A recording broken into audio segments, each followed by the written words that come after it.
they are corrupt. And because of that, there is no visionary leadership. Now, looking at the relevance of philosophy to development in Kenya, this paper focuses on the 4 branches of philosophy, the 4 major branches. There are so many branches of philosophy, but we are looking at the 4. We have the metaphysics, ethics, logic, and epistemology. Now, from the metaphysics, here we have the metaphysicians. Now, this deals with the ultimate reality or absolute cause. Universal substances in terms of spirit and matter. It argues that the humanness of one person, human person is not greater than the other. So, if you are a Kikuyu, you are not greater than a Luo. Yeah. So that is what the metaphysicians are saying. Now, in Kenya, problems of tribalism has remained a big challenge and a threat to development because our leaders, they lack basic knowledge of this metaphysics. Now, there is this late veteran politician, Martin Shikuku, from the Sunday Standard of January 8, 2006. He said that Kenyans are failed because leaders are not honest. He said that our leaders pretend that they are not tribal, and yet they practice it. So in other words, our leaders, most of them does not have this metaphysics. Now, from the logic is the science of correct thinking. It is human beings' prime means of survival. So without correct thinking, the society cannot survive. Now, in Kenya, the role of logic in political sphere is more appreciated in the area of public policy making. Some public policy planners, they lack logic. In other words, they come up with policies which they cannot implement. Some of these policies, they are over ambitious, and sometimes they end up being implemented or not implemented. Now, from the epistemology, this deals with the nature and the possibility of objective knowledge. So epistemology is about knowledge, objective knowledge. Now, this leads to making informed decisions that translate to development. Now, most Kenyans, they fall victims of socio-economic problems because the foundations of their knowledge are a shaky ground. These problems can best be explained by Francis Bacon's thinking within the context of idols of mind. Now, idols of mind, we have 4 types of idols of mind: idols of the tribe, idols of the cave, of the marketplace, and idols of the theater. So if you look at this idol mind, it leads to subjective thinking. It's not objective. There's a lot of biases. Now, epistemology provides Kenyans with the knowledge to question certain cultural practices and traditions that contradict development. Now, if you look at our Kenyan societies, some societies we still have practice early marriages. If you look at the Kenya society, there is a lot of gender inequality, and that's why now the government is trying to introduce the 2/3 gender rule in the constitution. Now, the political affiliation, like you belong to Jubilee, you belong to the NASA, so those are some of the issues they create. Tribe, you are a Kikuyu, you are a Luya, then we have the intellectual orientation. Now, ethics deals with what we ought to do and what we ought not to do. It helps us to sharpen our ability in ethical thinking and most importantly, acquire moral uprightness. There's a lot of issues to deal with these ethics, especially when it comes to ethical dilemmas. Yeah, like in hospitals, whether you carry out abortion or not. So this ethics is critical. Now, most Kenyan leaders have failed to manage ethical conduct and ethical behavior. This has led to national goals remaining lightly unmet and impacting negatively on development. Now, unethical issues such as corruption continue to occur due to weak systems or due to weak rules.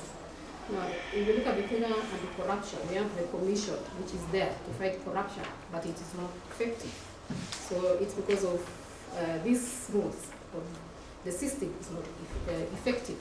Now, this has continued to ripple down effect to the economy, hence slowing down development and leading to innocent Kenyans, citizens to despair. Now, the last one. So, in conclusion, I would like to say that philosophy is not merely a remote subject of academic research and discourse, but a greatest pillar to the socio-economic development. It is clear that all developed economies of the world are basic philosophical foundation, and if sustainable development is anything to go by. Now, there is need to acknowledge the relevance of philosophy in Africa, and more so particularly in Kenya. Now, we came up with the way forward. Now, the way forward is that we say that the Kenya government should revise curriculums and introduce philosophical training in primary schools, high schools, and tertiary colleges. You know, philosophy should be knowledge. The teacher's words are pieces of information. Their end result should be to empower the learner themselves to construct knowledge. Now, pragmatic knowledge. This pedagogy is predicated on his epistemology, which was an extension of experimental method of science to other areas of knowledge production or knowledge construction. Intelligence for him is a capacity to perceive connections and continuities in experiment or in experience. Now, this translates to capacity to control what happens in analogous experiences. In other words, when we undergo a given experience, intelligently we are attentive to what is happening. We are able to abstract, so that when you have a similar experience later, we'll be able to be more able to control the next or subsequent experience. Thus, educative experience increases the capacity of learners to use the acquired knowledge in subsequent situations.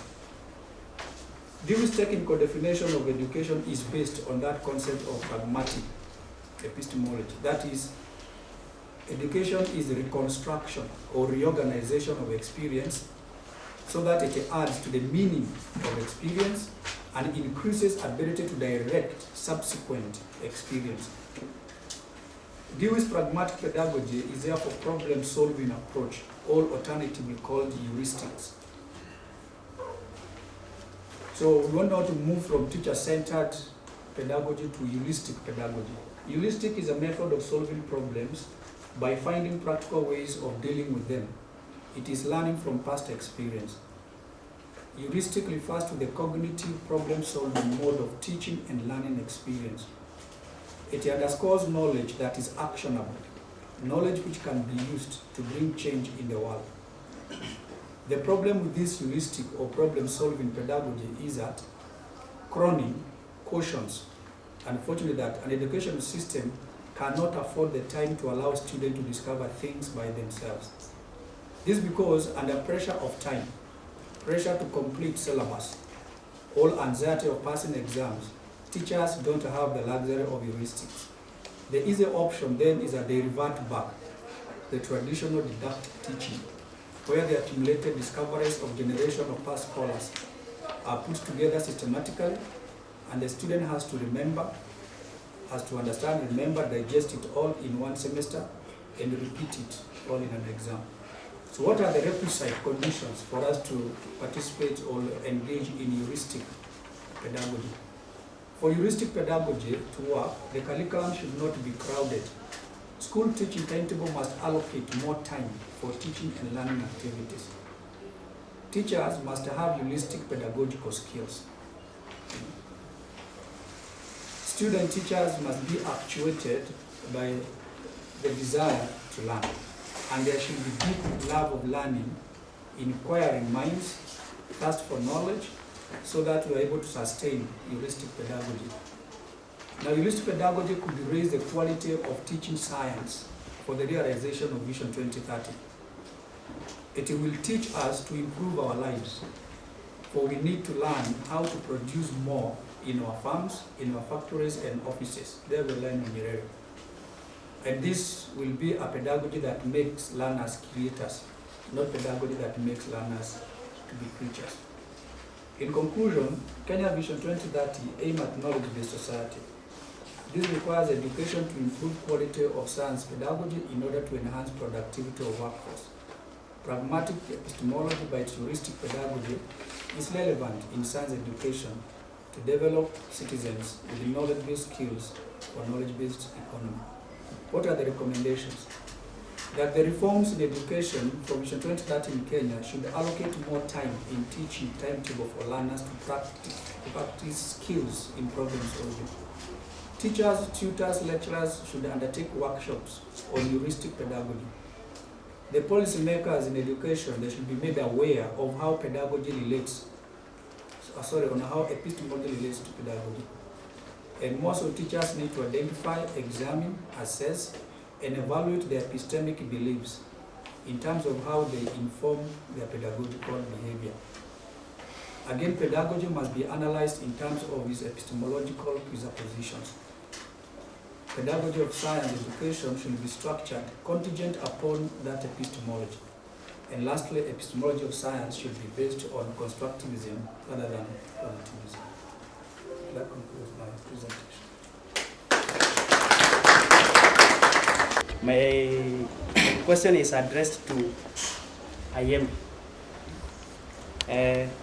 In your proposal, in your paper, you adopted utilitarian theory as your definition was that utilitarian is a theory which is based on that which is good is that which increases or has create happiness to the greatest number of people. Now, this is a form of consequentialism, where right and wrong is determined by pressure and not pain. Now, in your paper, you are addressing philosophy as a tool for helping us in terms of development. But now, in adoption of your theory, don't you see that your theory, that is utilitarian theory, will lead to increased corruption, negative ethnicity, and elevation of vices, based on the fact that a vice will be good in as much as it is creating pressure for the highest number of people? Thank you. It also should develop the politicians in setting these policies. So what is the role of philosophers in implementation of the policies? Or they're just philosophers in the abstract sense rather than in the practical sense to help us move our country forward? So what's the role of philosophers in policy making? Thank you. They have a metaphysics. Every human being, everybody at any point, whether you're consciously aware of it, you have a metaphysics. You might reject the metaphysics they have, but it's not that they don't have it. Machiavellianism, for instance, is a philosophy. Materialism is a philosophy. So I would think that our politicians, it's not just in Kenya, it's all over the place, have made a fetish out of the material world. The value, materiality, far more than humanity. But it's a philosophy. And when you think that they are not logical, they are logical because they are working in their own interest. So you might think that they are irrational, given a broader society of what their responsibility is. But it's not that they lack logic. I mean, they can be certain levels of irrational, but they don't lack logic. They are doing what they are doing. If you steal and go hide somewhere, it makes sense. It makes sense to the individual. It doesn't make global sense. So I think that the main problem is that they have a different philosophy from what we want them to have and what is good for society. It's not that they don't have any philosophy at all. And then for Michael, it seems to me that you've already implicitly accepted that science must be taught, and mostly to the exclusion of the humanities and the social sciences, as if it is indeed something very superior and something that we must do. Now the problem then is how to teach it. That's what I get from you. But I think that the problem we have is deeper, because they don't do the philosophy of science. That's a major thing, a major problem. I have taught philosophy of science for many years, and I know that our scientists come out, they don't understand anything about what they have learned, because they don't understand the philosophy behind the science that they are doing, the philosophy and the history of the progression of science. That it came about with the European embrace of reason. By the way, you know that science was itself philosophy, natural philosophy, and in many, like in Oxford, it is still the department of natural philosophy. It evolved out of philosophy. It is a system of embracing the world. And so science itself is a philosophy. But because they don't understand it in this sense, our science is hanging. And I don't think that the multiplication of scientists is going to make our people practical scientists, but rather it is going to make them a second-hand purveyors of science. That's my view. I'll go to the second presenter, and this is Mr. Kariuki. Okay, in the process of acquiring knowledge, we are all have been in schools, institutes, and we all want to gain the knowledge. But there comes their exams, and these exams provoke anxiety. So you find that many people are just there for gaining certificate paper. Now my concern is, what are measures taken to approach this? Instead of just there to get a certain certificate paper, what are the measures that can be taken to approach this so as to understand and to acquire this knowledge and to practice it? Because in this case, there must much and to be done. Now, somebody once said that every society gets the criminals that they deserve. Now, you've adopted utilitarianism as a solution to problems that we have, poor leadership and development. We seem to think that utilitarianism will help to solve that. But now this country is a democracy, and naturally, the majority are the ones that decide. They are the ones that elect their leaders. So it seems that the adoption of this political system is leaning towards utilitarianism. In fact, we are applying utilitarianism when we choose these leaders. Now, if you seem to think that utilitarianism will give a solution, somebody may raise a question, because the problems that we have right now are as a result of that. The majority pick, they seem that they are happy with their choices, and therefore they think that this is the best choice. But the problems that we are having are because of the same kind of leadership that we have as a result of utilitarianism. So, is it really a solution, or is it really the problem that is bringing what is in this country? Okay. Steve? Yes, I think I want to address the first to the lady. You can tell that the analytical framework you have used is problematic. Utilitarianism itself is highly questionable as a philosophical theory, particularly ethical theory in that particular case. Now, I think the major problem that I have with your paper is that first, the central concept, which is development there, was not clearly articulated. It remains amorphous to me, and because it's amorphous, now you could attempt to loop it up to ethics, logic, metaphysics in a way that is not clearly coming out, to me at least. I think first you may want to clarify really what exactly is your take on development that you think you can look philosophy on. And particularly too, if you think utilitarianism is better, then how does logic link to utilitarianism? How does metaphysics link to utilitarianism? How about epistemology? Now all those things become loose ends that I think you may need to address. for me at least to be able to figure out at the end of the day, what is it that you are trying to say?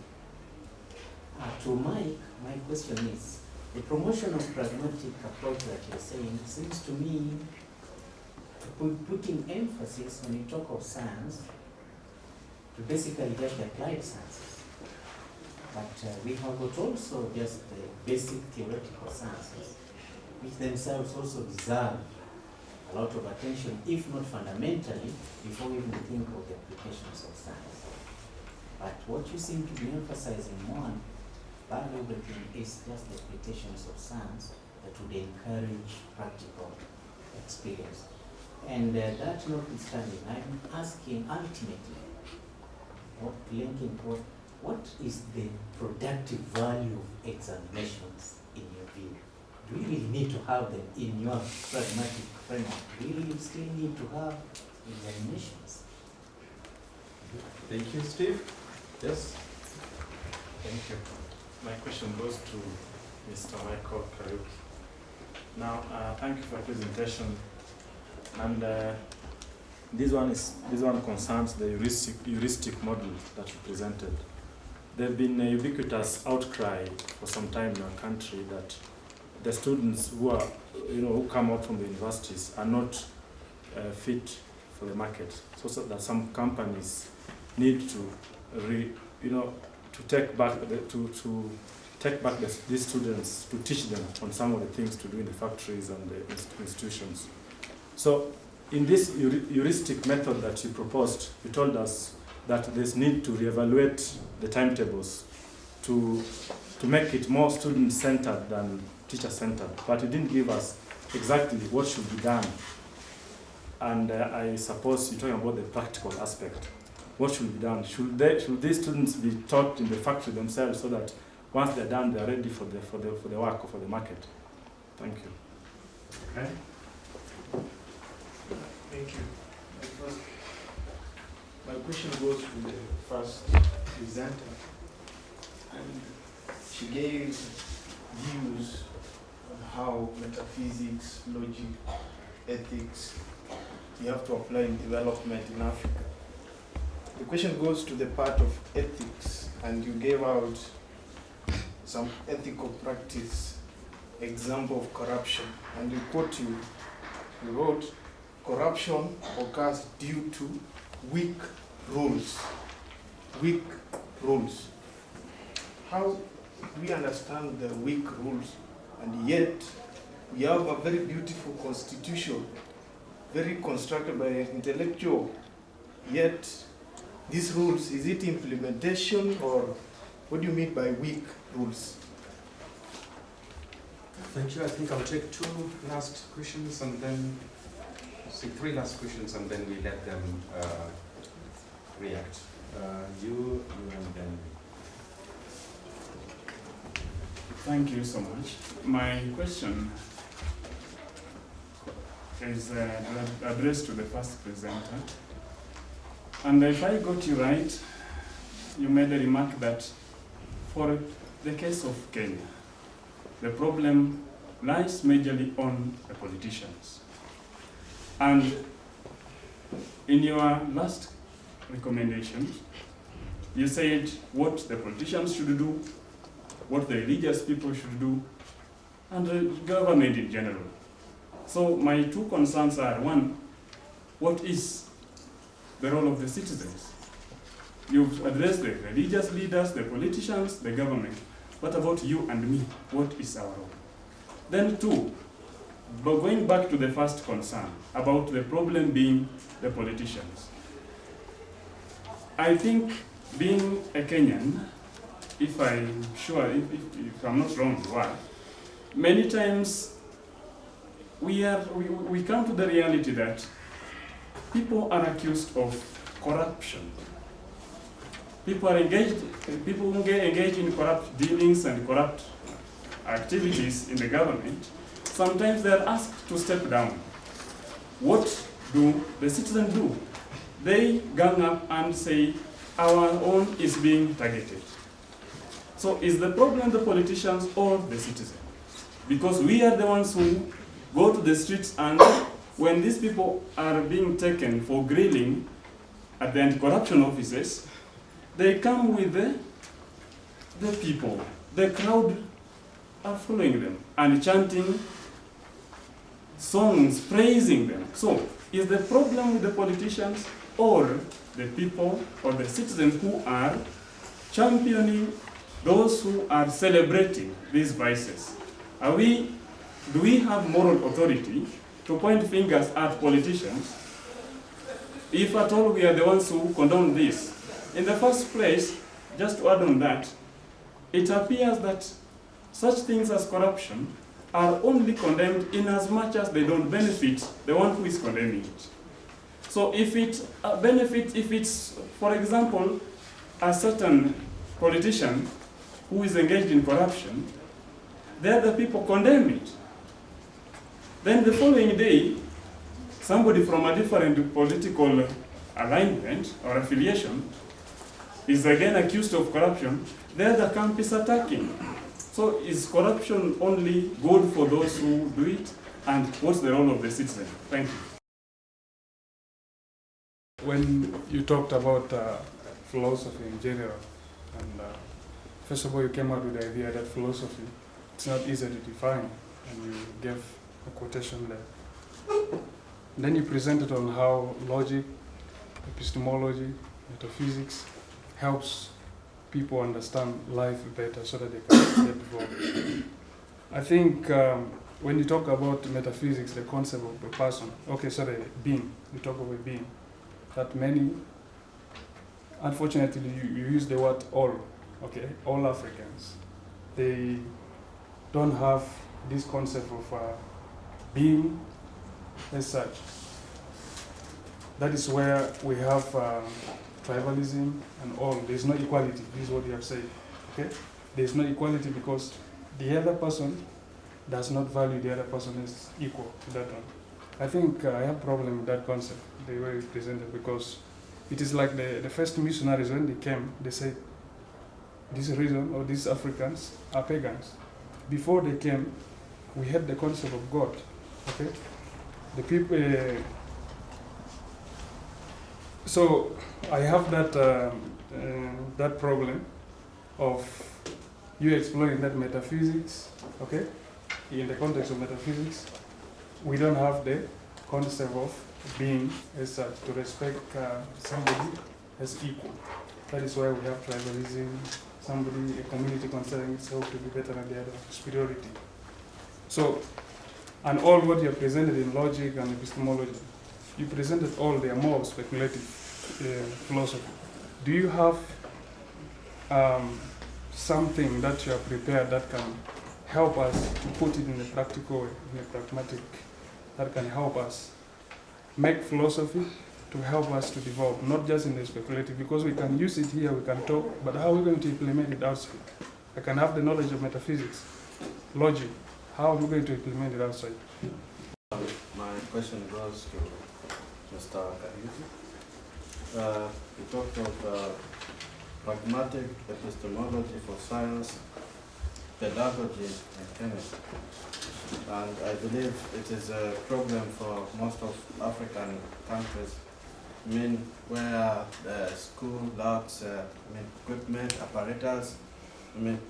Understanding this pedagogy is someone who is accompanying and not someone who is in charge, as in the banking system of education, where the teacher gives input and requires the pupil to parrot what has been given. But I feel this one can work, but I have some problems when you talk about the Vision 2030, which is, for me, is a long-term goal.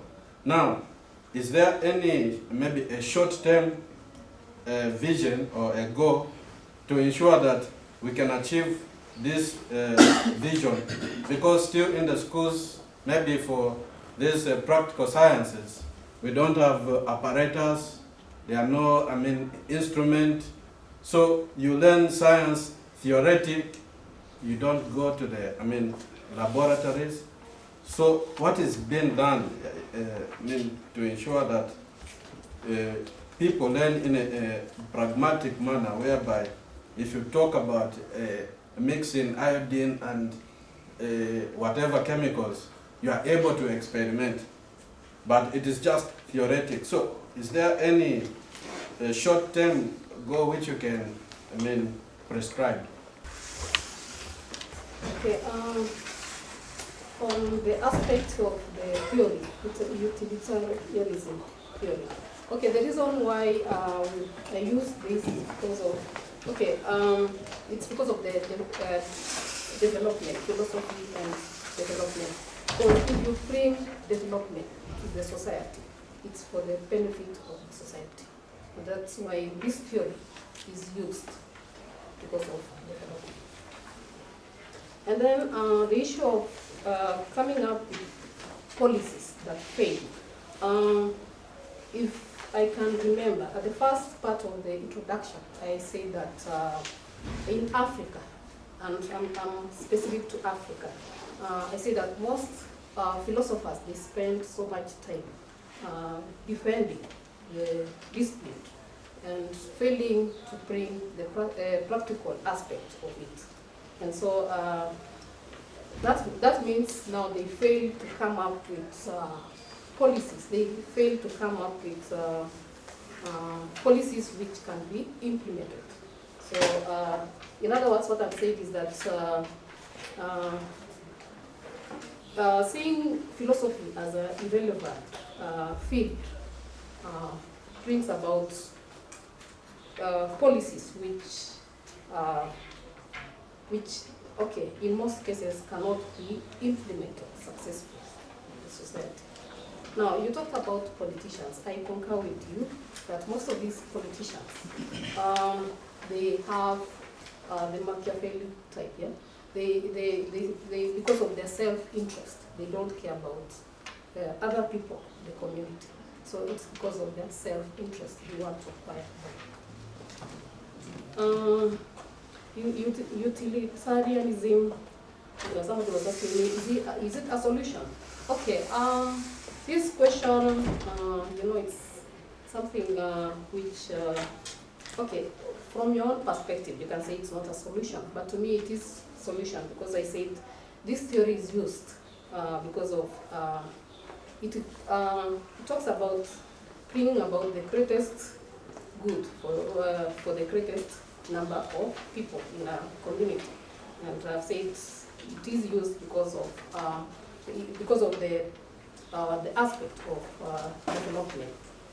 Now, on the issue of the branches of philosophy, the issue of ethics. Ethics, I said, because of weak rules. Now, I'm saying, we have rules, but in our society, these rules, they are not implemented, yeah? They are poorly implemented, because you find that most of our leaders who are found to be to have engaged in, let's say, corruption. Some of them, they are not punished. Yeah? So it's because of the poor implementation of these laws. Okay, somebody talked about the role of citizens. Now, what I would like to say is that politicians and citizens, when it comes to, citizens, their voice sometimes is not heard. So politicians play a greater role, especially in so many areas. And so when, let's say, citizens, when they talk, sometimes their voice is not, their voice is not heard. So dealing with cases of corruption, I know it's not easy. And the issue of epistemology. Okay,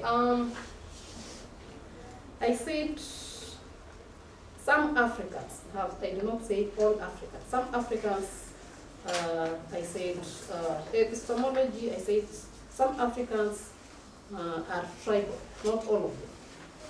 Yeah, so, and metaphysics, it deals with the issues of humanness, the aspect of spirit the aspect of matter. So in our societies, there are communities, they are tribal, and epistemology believes that if we can all, it believes in epistemology, it argues that we are all equal. There's nobody who is greater than another.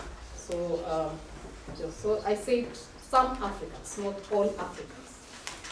If I say yes, and then I think that's all.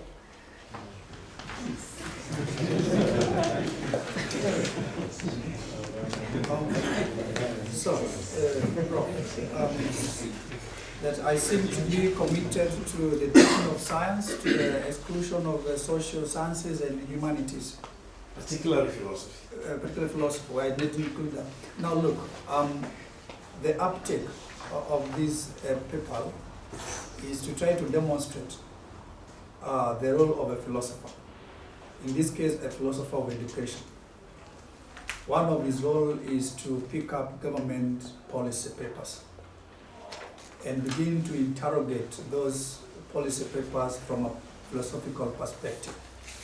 So in this case, we have a Vision 2030, and it has already made a stance that the reform in education in Kenya is going to be biased towards science. One could have taken a perspective of interrogating why ignore the other disciplines. It's a legitimate question, that one. However, I chose rather to say, if indeed, and it's already a foregone conclusion, that we are going to privilege teaching of science, then my question is, as a philosopher of education, are we going to just teach science based on the default method of teacher-centered method? So my concern is then how can we improve the teaching of science so that it has practical consequences to the society? So that was my perspective. But I do agree with you that indeed you cannot emphasize teaching of science to the exclusion of humanities. The second question was with regard to exams.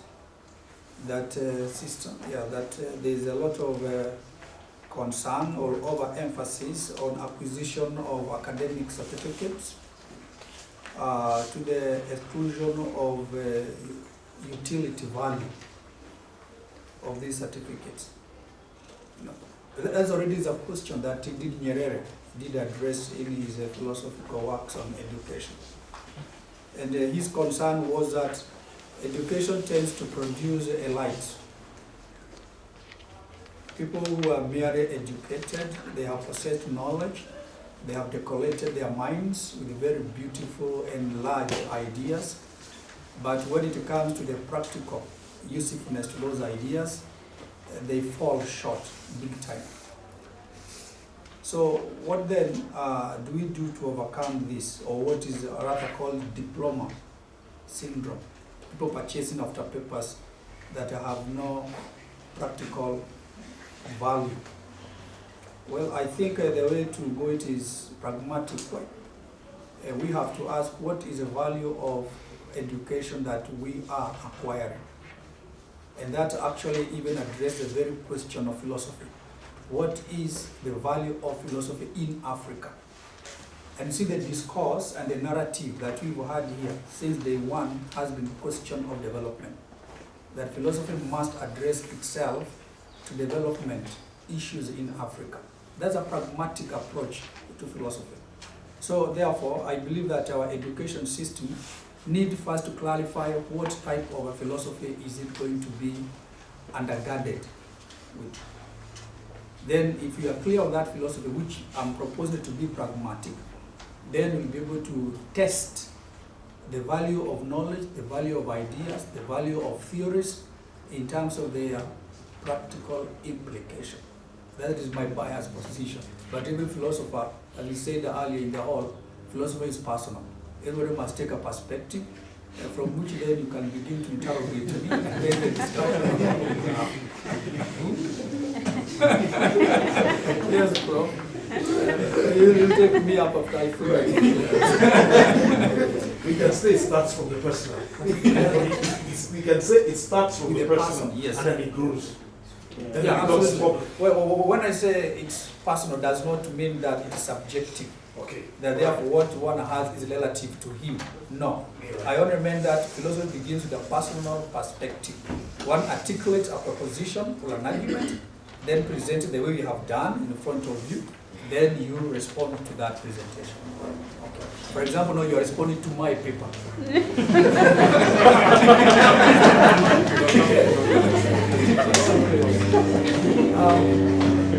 Pragmatic applied science, this is my colleague here, Owino, that I seem really to favor applied sciences to the exclusion of theoretical sciences.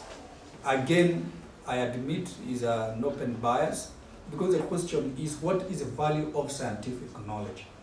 It is true we can learn to know, but since me, I'm committed to Dewian philosophy, where we say you cannot just acquire knowledge for the sake of knowledge, particularly in a situation like African situation, where we have immediate, urgent exigencies of problems. Then we need to test our ideas, whether they are helping us work solutions to our problems.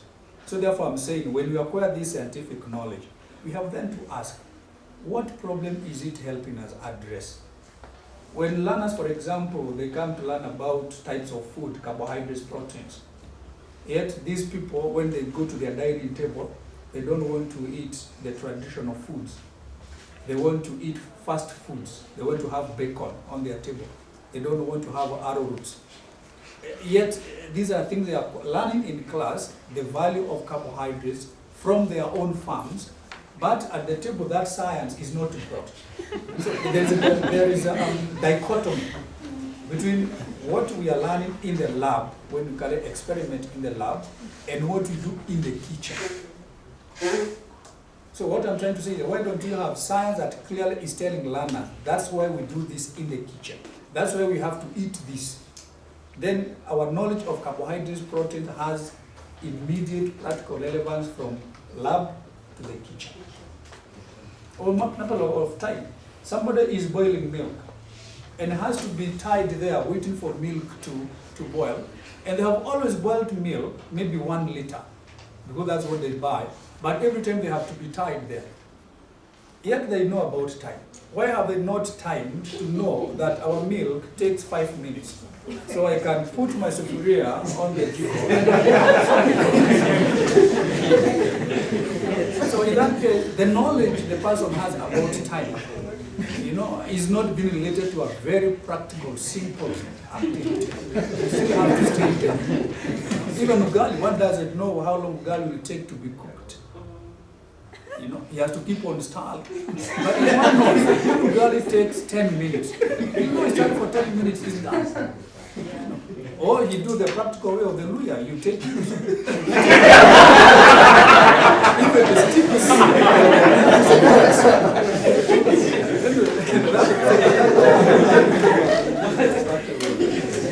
So what is the productive value of the exam? And I think again this is another question that even the Vision 2030 and session of paper number 14 of 2012, which emanated from that big meeting that was called under the task force of Othiambo.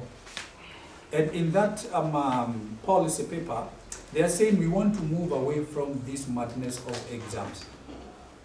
Going to the paper you presented yesterday, competence-based exam. We want to test what competence did you acquire at school?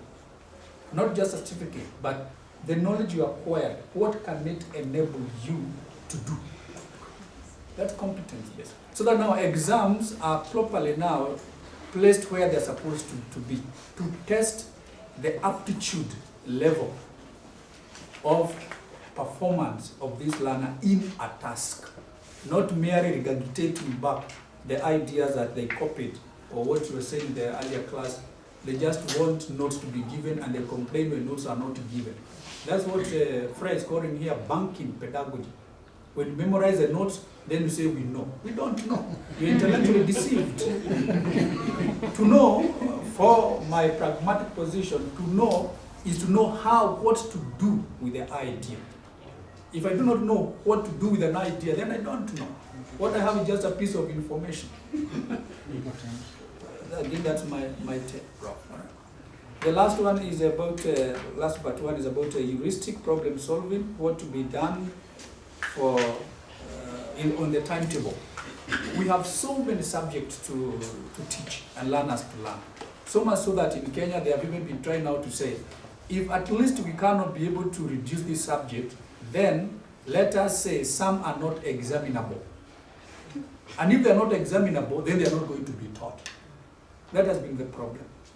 So what are we proposing from a pragmatic perspective? Let us choose subjects that we know are absolutely of essence and avoid duplications. Some things are learned in one subject and they are continued in another subject. If, for example, we want to introduce philosophy, which is a strong argument that we are making, then it must be seen to see whether, for example, can it go together with communication skills. So that one is communicating, but communicating in a critical way. You don't have just communication skills, and what is taught there clearly is something that can be taught well when it is tied up with critical thinking. You know? So then we take too much time with two courses, which can be very well amalgamated, you know, to serve a greater good. So to communicate, you must communicate critically, reflectively. So I think that's what the timetable should try to see. What subject can be amalgamated, you know, for purposes of economy of time, but now going deeper into more activities, more tasks for learners to undertake. The last one, lack of apparatus. Indeed, this is a situation that we are in today, and these are the contradictions that people have come to observe. Like today, we want to have laptop for every child. It was a promise 5 years ago. It has not even yet happened. Yet, when you see the media bringing us some very humbling environment through which Kenyan learners are undergoing, learners learning under a tree, seated on a rug of a tree, using fingers to write on the ground. Basic school equipment is not available. Yet this learner, we expect him to compete with the learner attending an academy in the suburbs of Nairobi. So we need then really to be serious if we want education to work, even with these reforms, that first thing are done. And the first thing is provide the basic infrastructural resources for learning. Classrooms, desks, textbooks, you know, these are basic. Of course, again, you see the problem is very compounded because they say some of the learners will not even go to school when you provide these facilities because they are hungry. So how do you attract them to school? School feeding programs. And until they come to school. So I think it's only that the problem is compounded, but the government, the little bit is doing, I think we have to appreciate that bit. But again, realize there's still a lot to be done in terms of providing the resources for our learners so that they are empowered to learn. And I think that was a point that we are reiterating as a Professor Masolo said in the earlier group, that learners maybe sleep in class, remember again your paper. Why? Because there are no resources. If the only textbook is teacher's textbook, then how are learners really going to learn? Even if assignments are given, however well endowed intellectually they are not going to complete that assignment for simple reason they don't have the teaching learning resources. So I think basically we have really to look into that and really try to prioritize. The problem is this political thing, and I like what Susion is saying, the chairman of NAP. Let us not tie educational reforms to politics. That we want this educational reform to be a jubilee program, so that they are in so much in a hurry to implement it that it goes to their task that have been able to achieve. We should go slowly in changing this thing and look, what do we need? Do we need to change the system, or do we need to reinforce the system that's already existed, so that we are able to learn from the past mistake, and then we're able to make lessons out of that and improve on that.